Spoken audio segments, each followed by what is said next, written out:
Mic number 2 سے کوئی سوال ہو بھائی؟ السلام علیکم ذاکر بھائی. I am Joseph Fernandes working in a call centre. میرا سوال آپ سے یہ ہے کہ مجھے کئی دوست ملے جن میں سے کچھ سیاہ ہے اور کچھ سنی. جیسے آپ نے کچھ دیر پہلے بتایا کہ جو انسان مانتا ہے کہ اللہ ایک ہے اور محمد علیہ السلام آخری پیغمبر ہیں تو میں مانتا ہوں اس بات کو. تو اگر میں یہ کہوں کہ میں مسلمان ہوں تو یہ جھوٹ نہیں ہے. لیکن مسلمان بننے کے بعد ایک نماز پڑھنا بہت ضروری ہوتا ہے اور کچھ طریقے ہیں جو دونوں ہی دوستوں نے مجھے بتائے لیکن ان کے طریقے الگ الگ ہیں. تو مجھے یہ سمجھ میں نہیں آیا کہ کس کا طریقہ میں اپناؤں کیونکہ دونوں ہی اپنے طریقوں کو صحیح سمجھتے. بھائی صاحب نے سوال کیا کہ اگر اللہ ایک ہے اس میں ماننا ہے اور محمد صلی اللہ علیہ وسلم پیغمبر ہے تو میں مانتا ہوں تو اس طریقے سے مسلمان ہوں میں. لیکن میرے دو دوست ایک شیعہ ایک سنی اور مسلمان بننے کے لیے نماز پڑھنا ضروری ہے تو کس طریقے سے نماز پڑھوں؟ بھائی صاحب آپ کہتے ہیں کہ اللہ ایک ہے, آپ مانتے ہیں کہ اللہ کے پیغمبر محمد صلی اللہ علیہ وسلم آخری پیغمبر ہے, تو آپ نے کہا کہ کس طریقے سے نماز پڑھوں. یہ شیعہ سنی جو آپ نے پوچھا, آپ جب قرآن پڑھیں گے قرآن میں نہ شیعہ ہے نہ سنی ہے. قرآن میں نہ شیعہ ہے نہ سنی ہے.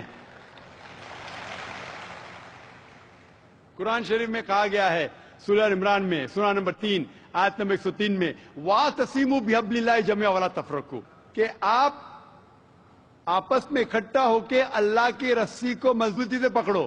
اللہ کی رسی ہے قرآن اور صحیح حدیث. تو آپ دیکھیں قرآن میں کیا لکھا ہے اور اللہ کے رسول کے صحیح حدیث میں کیا لکھا ہے. تو جو بھی آپ سے کچھ کہتا ہے اگر قرآن اور صحیح حدیث کے مطابق ہے آپ اس کی بات مانو. جو ذاکر کہتا ہے وہ بھی کچھ اہم نہیں اسلام میں, ذاکر اسلام میں زیرو ہے.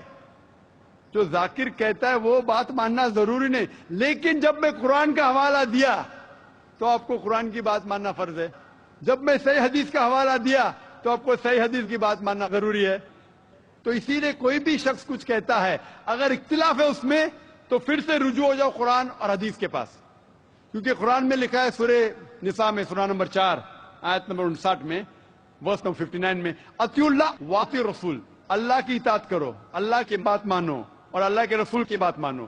اور وہ لوگ those who have been charged with authority, جو اولو الامر ہے, وہ لوگ جو آپ کے امیر ہے. لیکن اگر قرآن و حدیث کے پاس, اللہ اور اللہ کے رسول کے پاس, تو اگر دو شخص دو عالم کوئی بھی اگر اختلاف ہے آپ پھر سے مڑو اللہ اور اللہ کے رسول کے پاس, قرآن اور صحیح حدیث کے پاس. پھر دیکھو کہ کون سا دوست, کون سا مسلم, کون سا عالم, کون سا مولانا قرآن اور صحیح حدیث کے مطابق کہہ رہا ہے. آپ سمجھے؟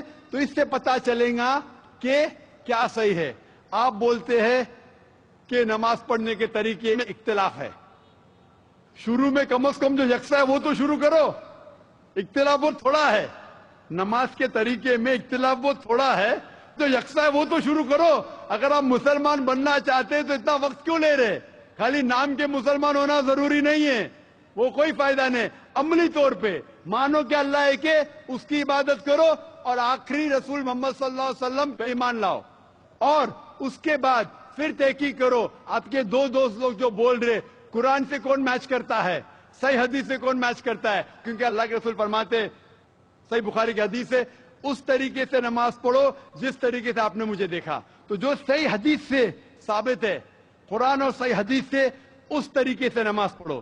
لیکن اگر 19-20 فرق ہے, کم از کم جو یکساں ہے وہ تو شروع کرو. اختلافی باتوں پہ تحقیق کرو, انشاءاللہ پتہ لگ جائیں گا آپ کو کیا صحیح ہے.